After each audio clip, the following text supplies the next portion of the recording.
నిన్న అసెంబ్లీలో CM Revanth Reddy BRS MLA Sabitha రెడ్డిపై చేసిన వ్యాఖ్యలను ఖండిస్తూ సీఎం బహిరంగ క్షమాపణ చెప్పాలని డిమాండ్ చేశారు మాజీ ఎమ్మెల్యే నడిపల్లి దివాకర్ రావు.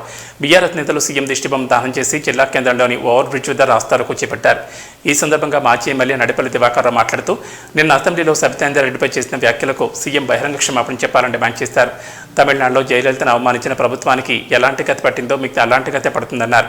కాంగ్రెస్ పార్టీ నుంచి విధానాలు నచ్చక బీఆర్ఎస్లోకి ఒక ఎమ్మెల్యే వచ్చి చేరడంతోనే భయంతో ఎమ్మెల్యేలకు దావతిచ్చి బుజ్జగించుకున్నారని ఎద్దేవా చేశారు.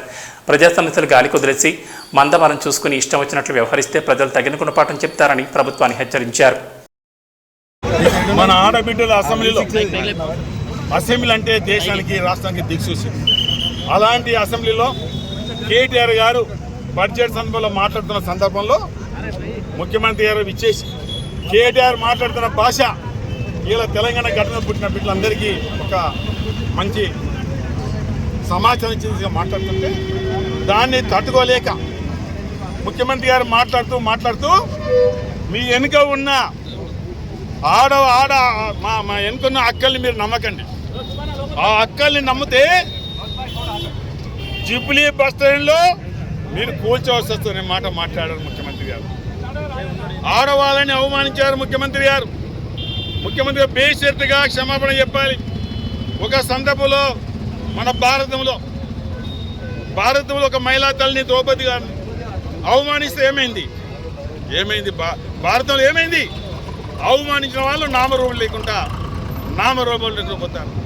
ఒక సందర్భంలో అసెంబ్లీలో తమిళనాడులో జయలలిత గారిని అవమానిస్తే మళ్ళీ ఎన్నికల్లో ఒకరు పరిమితమయ్యారు. ఈరోజు ఒక దిక్కేమో ఆడవాళ్ళని అవమానించే దిశగా ముఖ్యమంత్రి గారు, మరి ఈ సందర్భంలో వారు ఉప ముఖ్యమంత్రి గారు సబితా ఇంద్రెడ్డి పెట్టుకొని ఏ ముఖం పెట్టుకొని ఇక్కడికి వచ్చిన మాట మాట్లాడారు. మనమంతా ఎవరమండి? ఆడతల్లుల కన్న కడుపు నుంచి మనం వచ్చిన బిడ్డలం.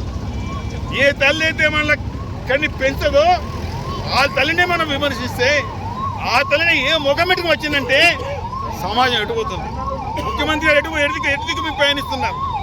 మీ పద్ధతి ప్రవర్తన ఏ రకంగా ఉంది? ఈరోజు మీరు ఇలా దాదాపు 8 మాసాలైనా మీరు పూర్తిగా ప్రజలను విస్మరించారు. పేదవాళ్ళను, కూలి వాళ్ళను, మహిళా తల్లుని, వ్యవసాయ రంగాన్ని అన్నిటి విస్మరించారు. విస్మరించింది ప్రజలకు చెప్తున్న సందర్భాలు. కరెంటు అరకొర కరెంట్లు దానివల్ల ఇబ్బంది పడుతున్నారు. వాస్తవం అసెంబ్లీ దేనికోసం ఉన్నదండి? మీరు చెప్పండి. ప్రతిపక్ష చెప్తారు. ప్రజలు నిర్ణయించడం ఏది మంచి చెడ్డదని. ఇవాళ నిన్న కేటీఆర్ చెప్పింది తప్ప, మొన్న జగదీష్ రెడ్డి గారు చెప్పింది తప్ప. అంటే వాస్తవాలు చెబుతుంటే వాళ్ళు కడుపు ఉడుకుతుంది.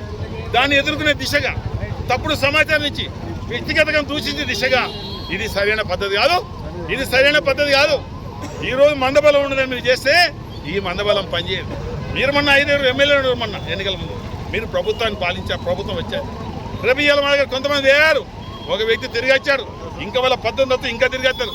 భయానికి నిన్న ముఖ్యమంత్రిగా దావతు పెట్టారు. మళ్ళీ ఎవరు పోతారో వాళ్ళు ఉంటారు. ఇలా మాకు భయం లేదు. ఖచ్చితంగా నిక్కచ్చిగల కార్యకర్తలు ఇలా బీఆర్ఎస్ పార్టీ కేసీఆర్ నాయకత్వం ఉన్నారు. ఏం ఇబ్బంది లేదు. మనం ప్రజాస్వామ్య పద్ధతిలో పోదాం. మనకేం భయపడలేదు, జంకేది లేదు, ఏ దేనికైనా భయపడేది లేదు, ఏ కేసుకు భయపడేది లేదు. కానీ ప్రజాస్వామ్య పద్ధతిలో మేము పోతున్నాం. అందుకే బేషరతుగా ఒకదిగు ముఖ్యమంత్రి గారు బేషరతుగా క్షమాపణ చెప్పాలి. స్వయంగా సబితా ఇంద్రెడ్డి గారిని ఏ ముఖం పెట్టుకు వచ్చినా ఉప ముఖ్యమంత్రి గారు కూడా బేషరతుగా క్షమాపణ చెప్పాలని ఈ సమయం డిమాండ్ చేస్తాం.